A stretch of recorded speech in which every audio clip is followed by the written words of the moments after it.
पालघरमध्ये आता मनसेमध्ये अंतर्गत वादाला पुन्हा एकदा आता तोंड फुटलेलं आहे। कारण मनसैनिकांना गुढीपाडवा मेळाव्यासाठी आव्हान करणाऱ्या बॅनरवर मनसे नेते अविनाश जाधव यांच्या फोटोला आता काळं फासण्यात आलेलं आहे। पालघरच्या बोईसरमधील ओसवाल परिसरामध्ये लागलेल्या बॅनरवर आता फोटोला काळं फासण्यात आलेलं आहे। पालघरमधील मनसेचे पदाधिकाऱ्यांनी हे काळं फासल्याची माहिती सध्या मिळते, त्यामुळे पालघरमध्ये मनसेमधली अंतर्गत धुसफूस जी आहे ती आता बाहेर आलेली आहे। या संदर्भात अधिक माहिती देतात आमचे प्रतिनिधी संतोष पाटील आपल्या सोबत आहे। संतोष, नेमका हा सगळा प्रकार काय आणि आज नेमके काय अधिकचे अपडेट्स आहेत?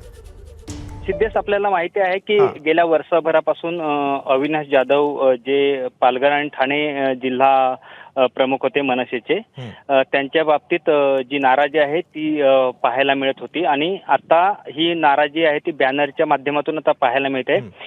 मध्यंतरी काळात आपण पाहिलं की जे समीर मोरे होते जिल्हाध्यक्ष, त्यांनी शिवसेनेच्या एकनाथ शिंदे गटामध्ये जो आहे तो प्रवेश केला होता। बरेचसे कार्यकर्ते मनसेचे तिथे गेले होते। त्याच्यानंतर पुन्हा एकदा राज ठाकरेंची विनवणी आली आणि त्यांनी पुन्हा मनसेमध्ये प्रवेश केला आणि आता कुठेतरी आज गुढीपाडव्याचा जो मेळावा आहे मुंबईत आणि त्यासाठी बॅनरबाजी झाली होती आणि ह्याच्यामध्ये अविनाश जाधव यांचा सुद्धा त्या बॅनरवरती फोटो होता।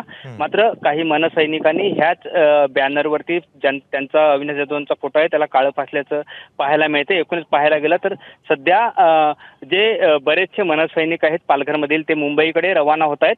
मात्र इथे कुठेतरी ह्या बॅनरवरती काळं फासलं गेलेलं अविनाश जाधव, याचा अर्थ असा आहे की पालघर जिल्ह्यामध्ये कुठेतरी अविनाश जाधव यांना कुठेतरी विरोध होताना दिसतोय आणि त्याचाच परिणाम इथे आपल्याला पाहायला मिळतोय।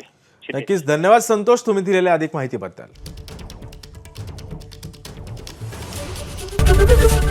एबीपी माझा, उघडा डोळे बघा नीट।